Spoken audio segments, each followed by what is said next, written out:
Hello friends, good morning to all of you in the Master Education channel. ପିଲାମାନେ ଆଜି ଆମେ ଅଷ୍ଟମ ଶ୍ରେଣୀର ପିଲାମାନେ ଷଷ୍ଠ ଶ୍ରେଣୀର ଭୂଗୋଳର ପ୍ରଶ୍ନ ଉତ୍ତର ଦେଖିବା। ଠିକ୍ ଅଛି ପିଲାମାନେ, ଦେଖର ତମର ପୃଷ୍ଠା ସଂଖ୍ୟା 10, ପ୍ରଶ୍ନ ସଂଖ୍ୟା 31, ପୂର୍ଣ୍ଣ ସଂଖ୍ୟା 50, ପ୍ରାପ୍ତଙ୍କ ସଂଖ୍ୟା ତମେ ଯେତିକି ପ୍ରାପ୍ତ କରିବ।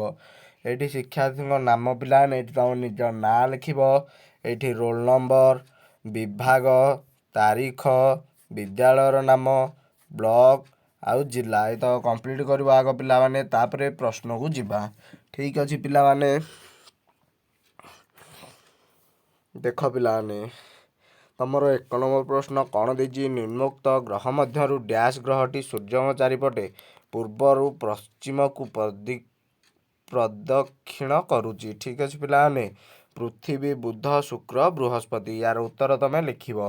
ଠିକ୍ ଅଛି ପିଲାମାନେ, 2 ନମ୍ବର ପ୍ରଶ୍ନ ଦେଖ, ରାଜନୀତିକ ମାନଚିତ୍ରରୁ ଡ୍ୟାସ୍ ତଥ୍ୟ ସମ୍ପର୍କରେ ସହଜରେ ଜାଣି ହୋଇଥାଏ? ପର୍ବତ, ମାଳଭୂମି, ଦେଶ, ନଦୀ। ୟାର ଉତ୍ତର ତମେ ନିଜେ କରିବ ପିଲାମାନେ। 3 ନମ୍ବର ପ୍ରଶ୍ନ କ'ଣ ଦେଲା? ଆଣ୍ଡାମାନ ନିକୋବର ଦ୍ୱୀପପୁଞ୍ଜ ଡ୍ୟାସ୍ରେ ଅବସ୍ଥିତ? ବଙ୍ଗୋପସାଗର, ଆରବ ସାଗର, ଲୋହିତ ସାଗର, ଭାରତ ମହାସାଗର। ୟାର ଉତ୍ତର ମଧ୍ୟ ତମେ ନିଜେ କରିବ। ଠିକ୍ ଅଛି ପିଲାମାନେ, ଏବେ 4 ନମ୍ବର ପ୍ରଶ୍ନ କ'ଣ ଦେଇଛି? ଆରବ ସାଗର ପର୍ବତମାଳାର ଉଚ୍ଚତମ ଶୃଙ୍ଗ ଡ୍ୟାସ୍ ମାଉଣ୍ଟ ଆବୁ ପର୍ବତରେ ଅବସ୍ଥିତ? ଦେଓମାଳି, ଗୁରୁ ଶିଖର, ଦୋଦାବେତା, ଆଇନମୁଡ଼ି। ଠିକ୍ ଅଛି ପିଲାମାନେ, ୟାର ଉତ୍ତର ତମେ ନିଜେ କରିବ। 5 ନମ୍ବର ପ୍ରଶ୍ନ ଦେଇଛି, କାଠଯୋଡ଼ିକୁ ମହାନଦୀର ଡ୍ୟାସ୍ କୁହାଯାଏ? ଉପନଦୀ, ଶାଖା ନଦୀ, ମୁଖ୍ୟ ନଦୀ ନା ଅନ୍ତଃସ୍ଥଳ ନଦୀ? ଠିକ୍ ଅଛି ପିଲାମାନେ, ତାପରେ ଆମର 6 ନମ୍ବରରୁ 10 ନମ୍ବର ପ୍ରଶ୍ନର ବିକଳ୍ପ ଉତ୍ତର ବାଛିକି ଲେଖିବ ପିଲାମାନେ। ପୃଥିବୀର ଅପସ୍ମର ଅବସ୍ଥାନ କେଉଁ ମାସରେ ହୋଇଥାଏ ପିଲାମାନେ? ଠିକ୍ ଅଛି, ଜାନୁଆରୀ, ଜୁଲାଇ, ଅଗଷ୍ଟ ନା ଡିସେମ୍ବର? ଏବେ ନେକ୍ସଟ ପେଜକୁ ଯିବା ପିଲାମାନେ।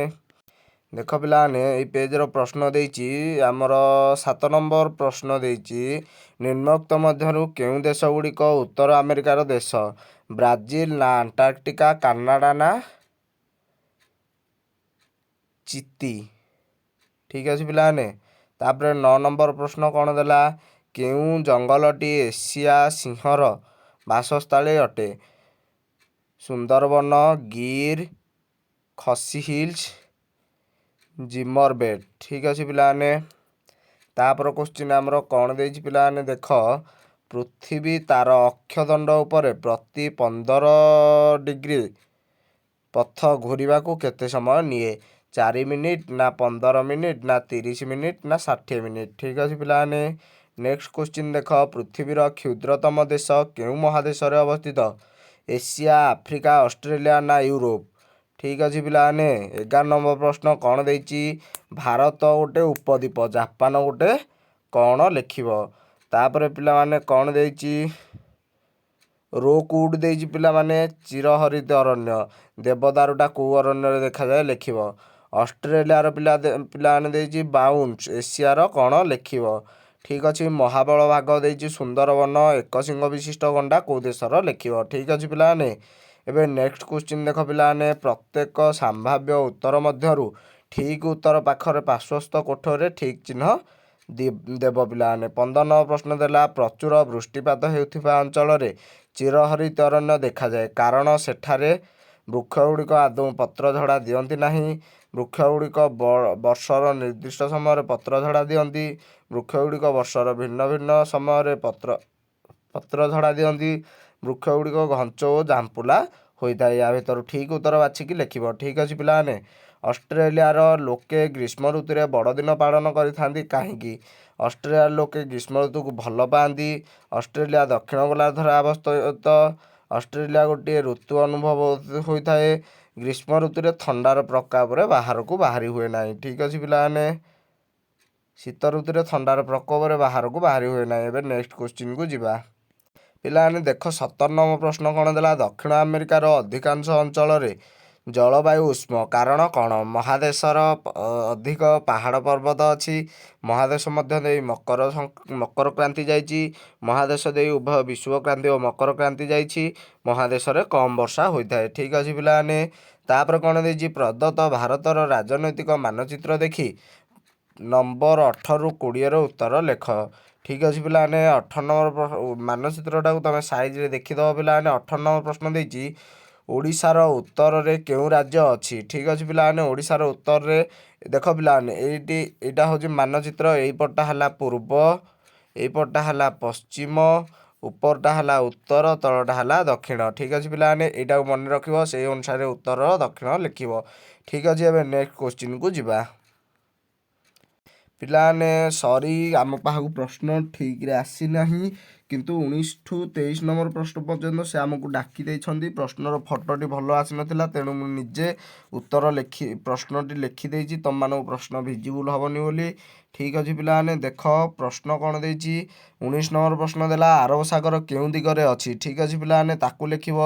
20 ନମ୍ବର ପ୍ରଶ୍ନ ଦେଇଛି ଭାରତର କେଉଁ ଦିଗରେ ନେପାଳ ରାଜ୍ୟ ଅବସ୍ଥିତ? ଠିକ୍ ଅଛି ପିଲାମାନେ। 21 ନମ୍ବର ପ୍ରଶ୍ନ ତମର କ'ଣ ଦେଇଛି, ପୃଥିବୀର ଗଭୀରତମ ସାମୁଦ୍ରିକ ନାମ କ'ଣ? ଠିକ୍ ଅଛି, ସମୁଦ୍ରର ନାମ କ'ଣ? ତାପରେ 22 ନମ୍ବର ପ୍ରଶ୍ନ କ'ଣ ଦେଇଛି, ଓଡ଼ିଶାରେ ଦିନ 12ଟା ସମୟରେ ଦିଲ୍ଲୀରେ ସନ୍ଧ୍ୟା 5ଟା 30 ମିନିଟ୍ ହୋଇଥାଏ କାହିଁକି?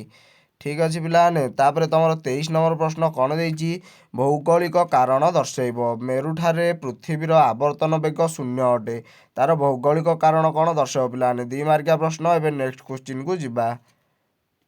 ଦେଖ ପିଲାମାନେ, ତାପରେ ତମର ଦେଇଛି କ'ଣ, ପାର୍ଥକ୍ୟ ଦର୍ଶାଇବ ଅକ୍ଷାଂଶ ଆଉ ଦ୍ରାଘିମାର।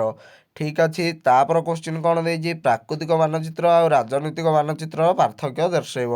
ଠିକ୍ ଅଛି ପିଲାମାନେ, ଏବେ ନେକ୍ସଟ କୋଶ୍ଚିନ୍କୁ ଯିବା ଆମେ। ଦେଖ ପିଲାମାନେ, ତାପରେ ପ୍ରଶ୍ନ କ'ଣ ଦେଇଛି, ଭାରତର ନଦୀ ଗୁଡ଼ିକ କାହିଁକି ଚିରସ୍ରୋତା? କିମ୍ବା ତା ଅରେ କ'ଣ ଦେଇଛି ପିଲାମାନେ, ଉତ୍ତର ଭାରତର ସମତଳ ଅଞ୍ଚଳରେ ଘନ ଜନବସତି ଦେଖାଯାଏ କାହିଁକି? ଠିକ୍ ଅଛି ପିଲାମାନେ।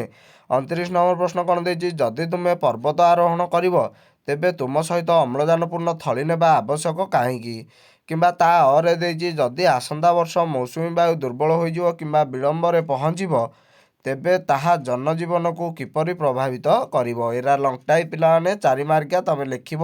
ଏବେ ନେକ୍ସଟ ପେଜକୁ ଯିବା ପିଲାମାନେ। ଦେଖ ତାପରେ ପ୍ରଶ୍ନ, ତମର ଲାଷ୍ଟ ପ୍ରଶ୍ନ ପିଲାମାନେ, ତୁମ ଅଞ୍ଚଳରେ ଅଧିକ ଗଛ କାଟିବା କାରଣରୁ ପ୍ରାକୃତିକ ଉଦ୍ଭିଦ ହ୍ରାସ ପାଇବାରେ ଲାଗିଛି, ଏହାର ସୁରକ୍ଷା ପାଇଁ ତୁମେ କ'ଣ ପଦକ୍ଷେପ ନେବ? ଠିକ୍ ଅଛି ପିଲାମାନେ, ପ୍ରଶ୍ନ ଭିଜିବୁଲ୍ ହେଉନି, ମୁଁ ତୁମକୁ ପଢ଼ିକି କହୁଛି, ତୁମେ ଖାଲି ଶୁଣିକି ତାର ଉତ୍ତର ଲେଖିବ ପିଲାମାନେ।